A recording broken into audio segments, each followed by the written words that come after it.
Okay, here we go. Perfect. Okay, so we obviously had some technical difficulties this morning trying to go live on Facebook with Sarah, but we're here now, and I'm so excited to have her here as a guest with Bloom Perinatal Therapy and learn a little bit more about what a postpartum and birth doula, like what do they do? And this is a question that I get a lot from even my own therapy clients is trying to figure out, do I need a doula? What do they do? And oh my gosh, I had no idea that a postpartum doula was even an option. So after, this is recorded and we post it, I want you, any of you that have questions to comment your questions down below and we will definitely get those questions answered and hopefully we'll get this technology issues out of the way. So, Sarah, I'm going to give you a chance to go ahead and introduce yourself and anything that you think is important for us to know before we actually get started.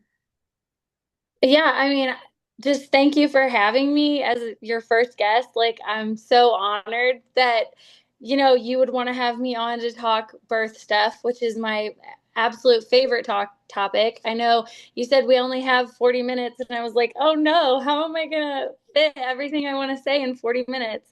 Because when you talk about it, you just start going off the rails. But yeah, I'm just excited to be here. Actually, I'm sitting in my friend's room in New Mexico where she actually had two of her babies and her birth affirmations are hanging up on the wall. So I felt like that was very fitting area to do this podcast. Definitely the perfect space for sure. So, I know there's a lot of misconceptions, or I've heard a lot of misconceptions about exactly what a birth doula does and what they do not do. So, I know that I had some questions written down that I thought, I mean, that I hear a lot that just I think that would clear the air in terms of exactly what is a doula and what do they do. And so one of those questions is actually, what is the biggest misconception you hear about what a doula does or is? Okay, that's a great question. Um, we a lot of times we hear that we get lumped in with the medical side of it. And while we do know medical stuff, we are a non-medical support person to be there through your pregnancy and your birth. So a big misconception is that we replace your midwife or your OB, or we're your only care provider, which is not the case. We work alongside your care provider, with your midwife and your OB or whoever is going to be at your birth. We work alongside them and you to make sure that you get the birth that you desire and that you're educated on the things that are happening.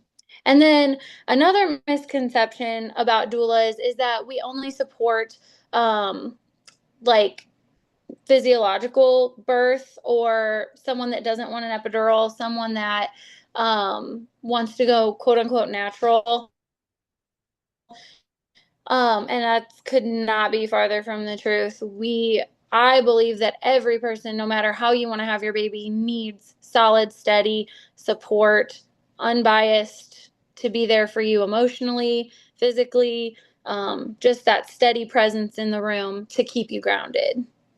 Most definitely. And and I get this question a lot, especially moms who have had a traumatic birth and they're kind of on the fence or they've even had a previous C-section. And so one of the questions is, how can a doula help me in the birth room if I do have a C-section or I decide to have a C-section again?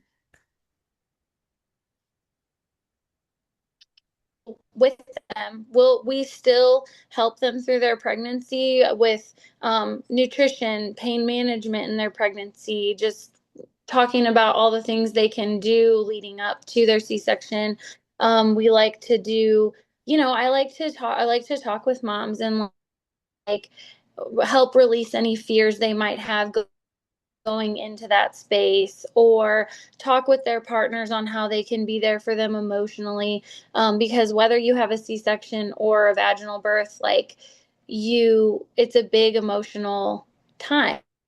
time. And so I think people forget that that's a big part of it as well. So being there with them the morning of, like if I like supporting a mom in a C-section, like I'll go before she gets prepped, snap pictures of her and her partner before they get wheeled back, just kind of have them be together, and encourage them to those final moments together. And then sometimes we're not allowed to go back, but if we are, then, I'll go back there to be that support, that reassurance. Hey, it's okay. They're doing this now. Everything's fine. Baby looks good. Especially whether it's first, second, whatever C-section, partner might not know what's going on. And so me having the background that I have, I'm able to reassure, okay, they're doing this now and this looks good. And they're doing this with the baby and now they're doing this with mom and it looks good and everything is going to be okay. And because doctors and nurses, they're very busy people and they are fluid in what they do. They know what they're doing and they don't always like verbalize that. And so sometimes that can leave parents in the dark. So what I like to do is kind of verbalize exactly what the medical team is doing to provide that reassurance for mom and partner, um, that everything's, looking okay, or hey, they might need to do this. We'll get through it, and then also to kind of talk about things afterwards, to kind of debrief and go over like what happened and why it happened and talk about it. Yeah, because I think that's a really good point. A lot of times, what I hear from the moms that I work with who had a C-section or even a baby that has to be whisked away, to the NICU, like something that's really unexpected, is I Mm. felt so lonely. Nobody was really there to kind of check in on me because everybody, either my spouse or significant other Yes. was with the baby. And so here I am, and all I Yes. was asked basically is, what do you want for dinner? Or are you hungry? That sort of thing. And I think that's an important point is it's so important to check in with mom emotionally for what she's went through and debrief and talk about that experience that she just had. 100%. I had a mom that happened to. First time mom, labored beautifully. Things got a little tricky at the end in the pushing stage. Um, Baby needed a little bit of help. Um, Baby was eventually taken in the NICU and dad followed baby and mom was just sitting there. And so, I sat on the bed with her and I I grabbed her phone charger so she could charge her phone. And, I just sat with her and I just asked, how are you doing? Do you have any questions about what just happened or what's going to happen? Um, yeah, I just asked her how she was feeling and we sat and talked, and that was something she said she was like really thankful for after the fact, because she didn't realize how disconnected she would feel not having her baby in the room with her, or those emotions that come up that you just can't prepare for. Definitely. So I mean, I think that was a great way, to answer that question. I think you hit on so many important aspects for sure. The other question is why is a postpartum doula, why are they so important and crucial, maybe even more so than a birth support or just as important as a birth doula? I was going to say it's as important, if not more. And kind of for the reasons that I just talked about. So mom is sitting there, everyone's concerned about baby and no one's mothering the mother. And so like as a doula, woman to woman support, like yes, I love babies and that is a big reason I got into this work. But I'm there to mother the mother, to be there for her. And so that is tech like so postpartum support can range from a couple hours after birth to months after birth. And I think it's just so birth support is important, but that's one day. Your postpartum, forever. And moments, those first few moments of your postpartum journey are kind of going to set the tone for your motherhood. I know that sounds dramatic, but the support you experience in your first birth, it sets the tone for your whole motherhood. And I'm super passionate about it because not having that support can lead to more problems later on. And I don't know. I think that it's even more important to have postpartum support, whether it's getting information for your partner on how to support you postpartum or having someone step in like a postpartum doula that knows to bring the nourishing meals, that knows to step in and help where it's needed. I think some even talking to family members. I worked at a birthing center and we would write a letter to families, if mom didn't want to be the bad guy. And we would write a letter and we would say, when you come over, don't plan on holding the baby. First, you need to wash the dishes and do the laundry.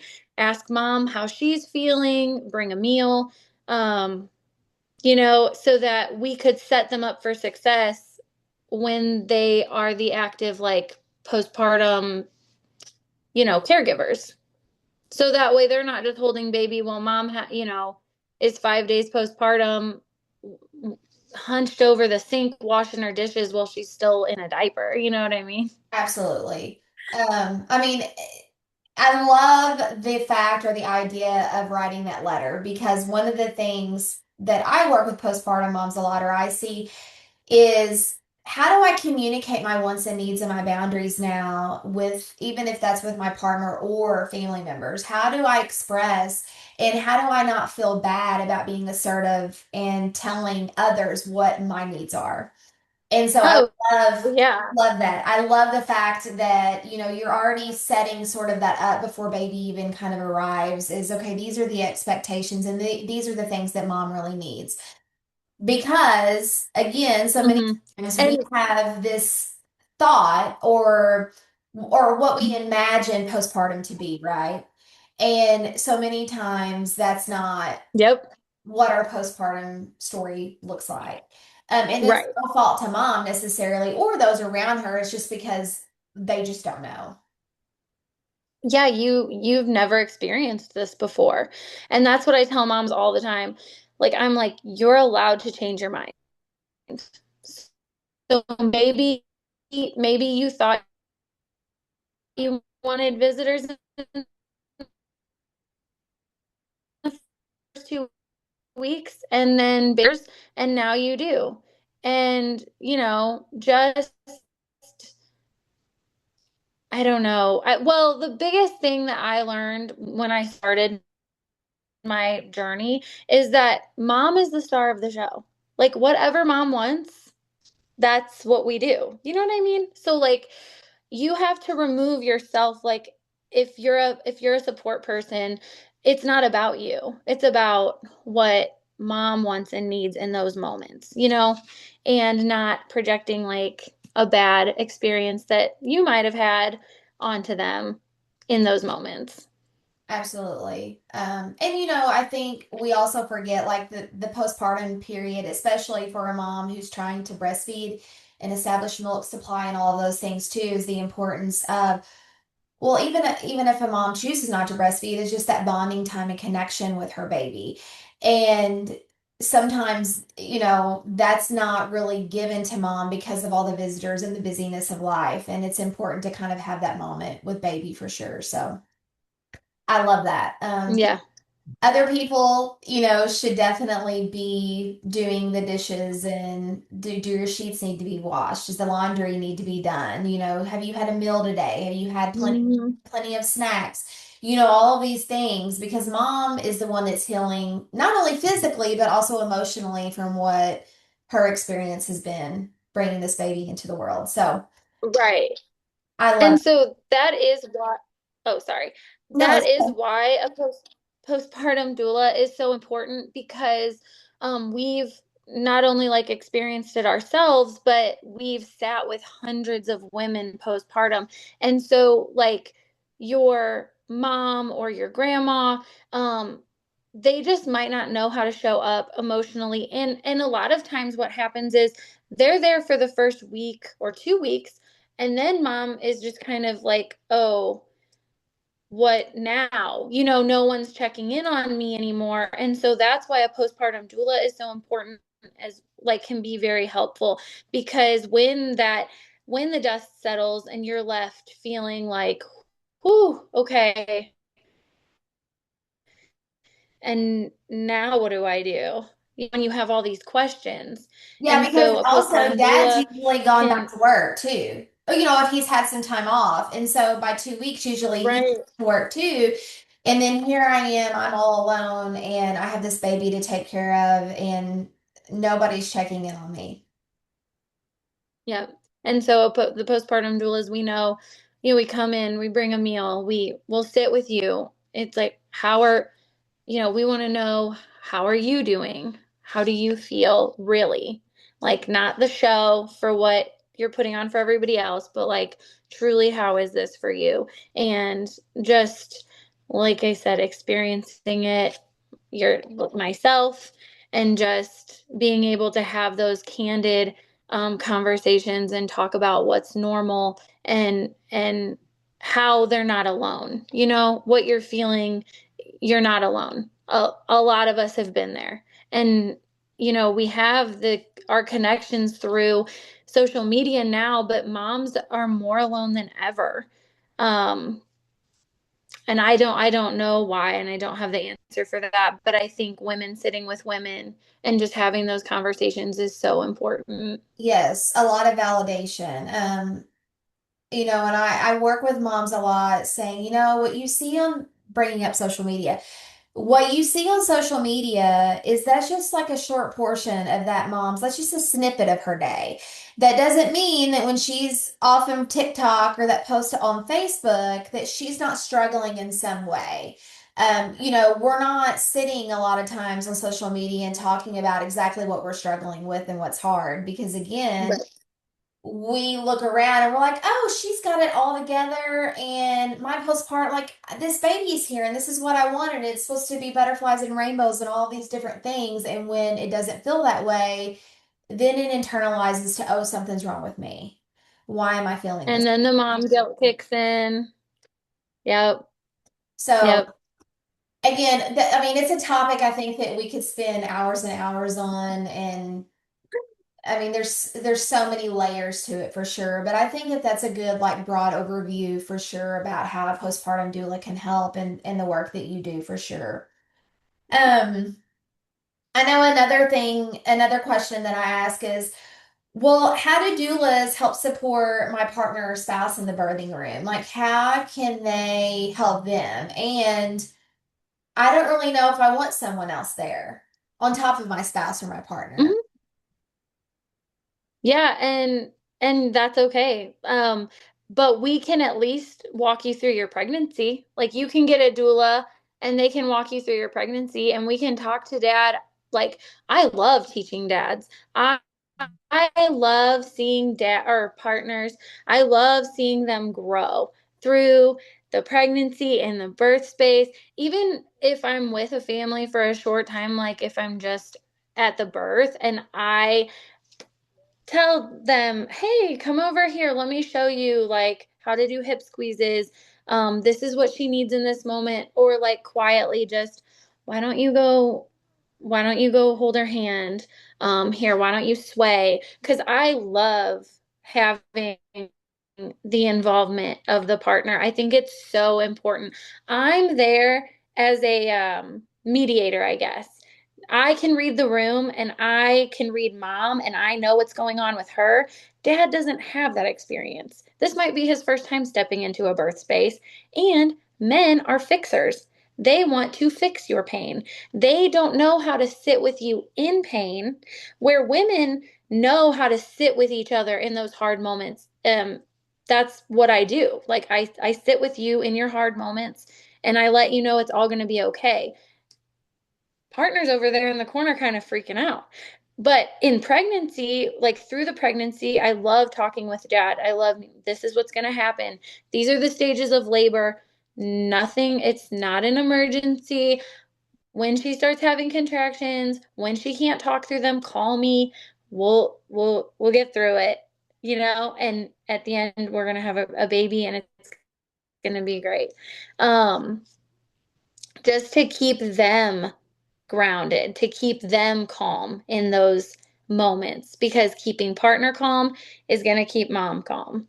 And then yeah, it's just amazing. It's amazing to see the growth through the whole process, and just seeing them, like dads especially, because if it's a man, men are just, they're fixers.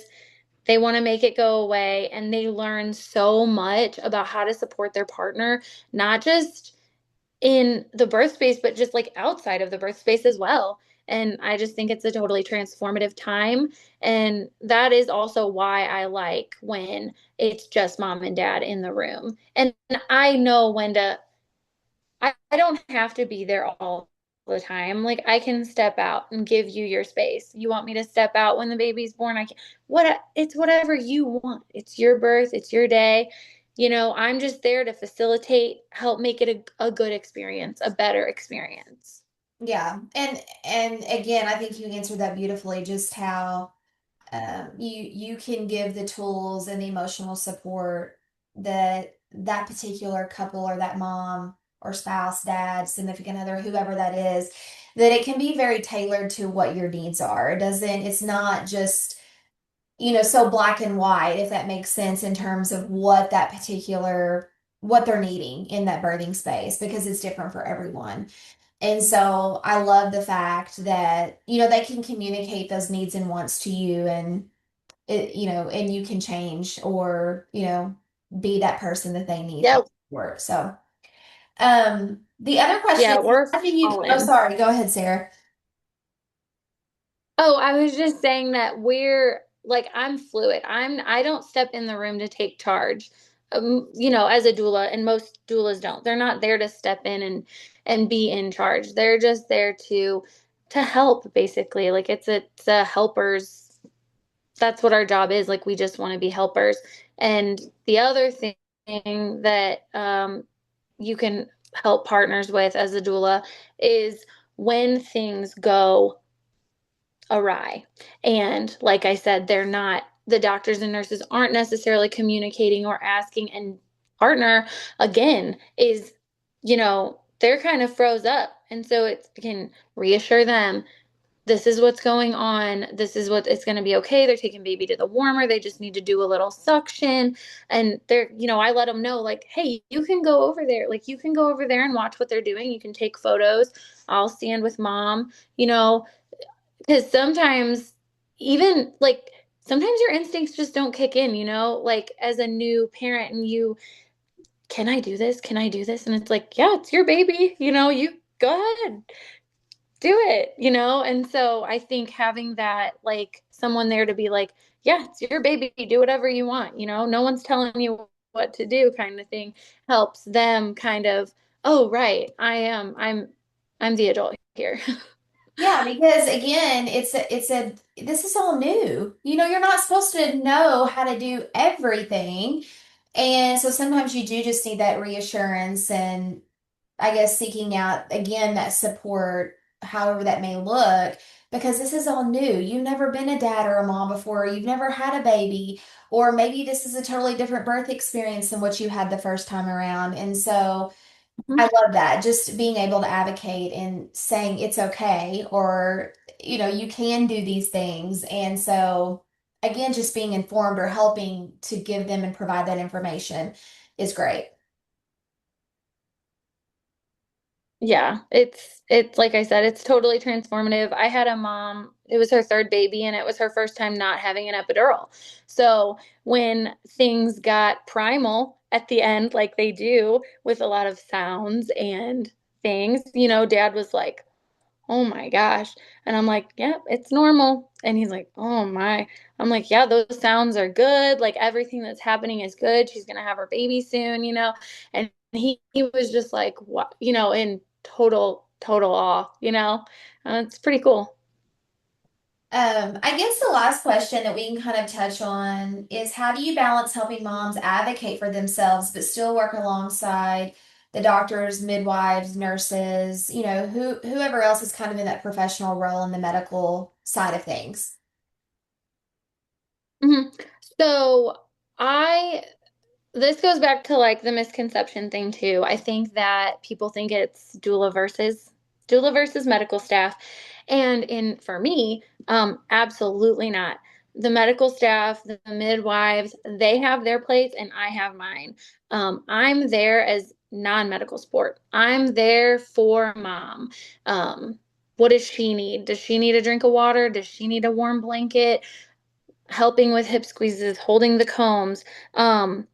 Whereas nurses, they have patients that they're tending to, and they can't always be in there to be that constant support. Whereas I'm hired to be the constant support. And so I like to work with nurses and OBs. And if mom's in a state where, I like to ask, did she give you her birth plan? Like, do you want to talk about it? This is what she would like.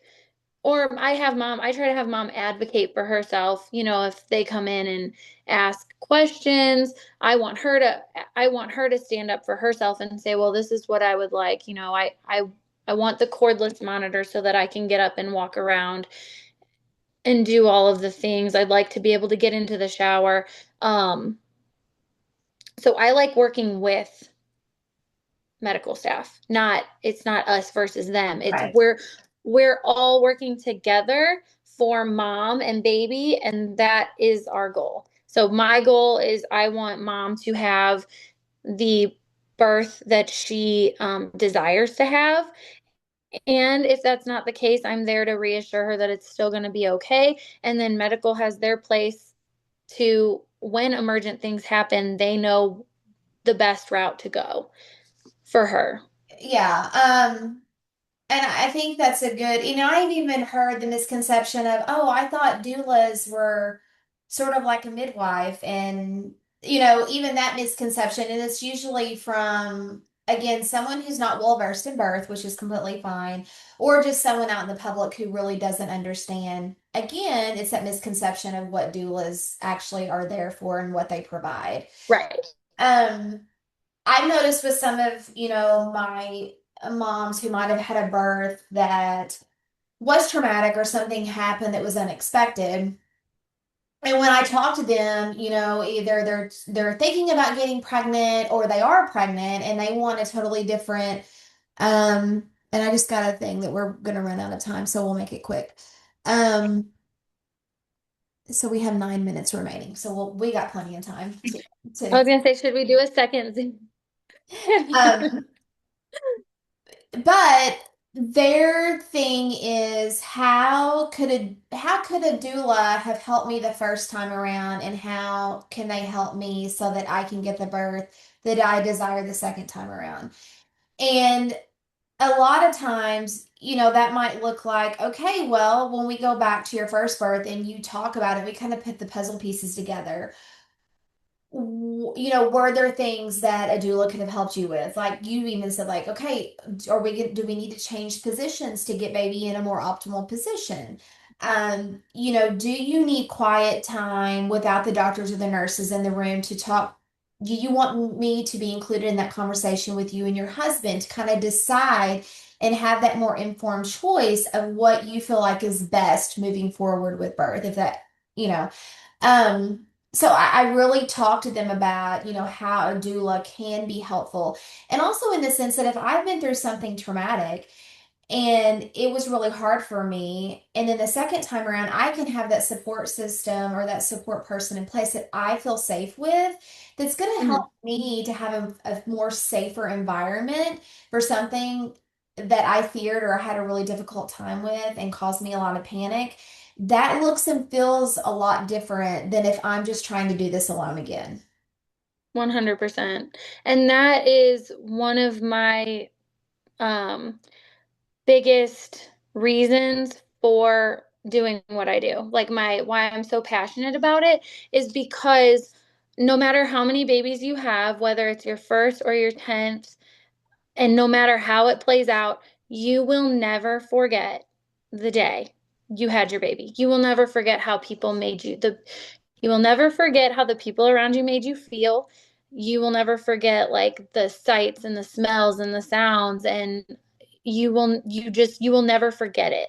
And so having someone there that can ease that, like you said, trauma, or because I feel I hate when women look back and are not they didn't have a good experience, and it's no fault of theirs at all. But they just might not have had a grounding person in there, or someone to, you know what I mean? Because, like you said, you can have a traumatic experience, but how someone makes you feel afterwards or during is going to change the whole outcome and how you look at it.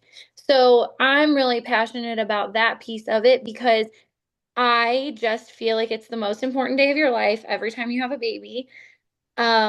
I talked with one Mother's Day. I went from the oldest woman in my family down to me. I asked everybody about the day they gave birth, and my 80-year-old grandma could remember, you know, everything that happened that day.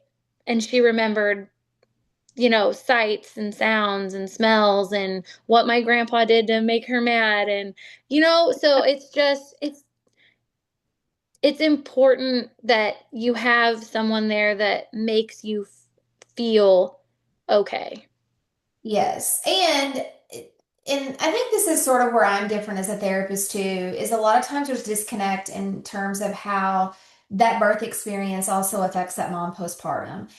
And so we also forget that how she feels during that birth experience absolutely carries over to when she brings that baby home and how she feels postpartum as well, 100%. which is a whole nother, of course, later A talk. whole other topic. But I just think that that segues into, again, okay, how I feel and what I remember.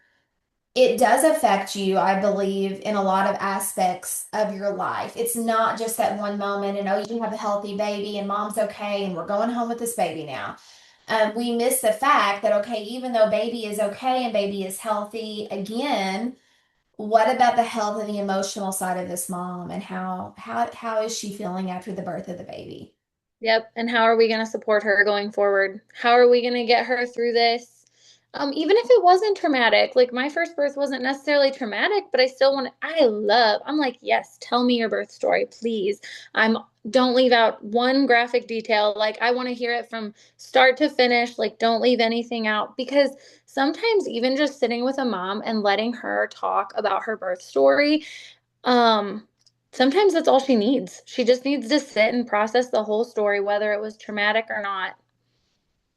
Yeah, I mean, and that's true. And I do that with a lot of my clients, whether it was traumatic or not, like because they've never just sat down and said it out loud and all together. It's sort of like, oh, well, I've thought about, bits and pieces of it, but I've never really sat down and really thought about it and really, really thought about it and expressed Hmm.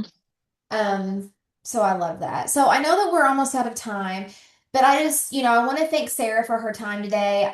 I mean, all the information that we went over is so important. And I hope that this, for whoever's listening, really helped you to have the information that you needed and have some of your questions answered. But if not, please comment below. Me and Sarah will try to answer your questions. Well, we will answer your questions. Anything that you find that might be helpful or that you have a question about, even if you don't plan on having another baby, or if you plan on having another baby, just your own experiences and your questions, we would love to connect with you. So thanks again, Sarah.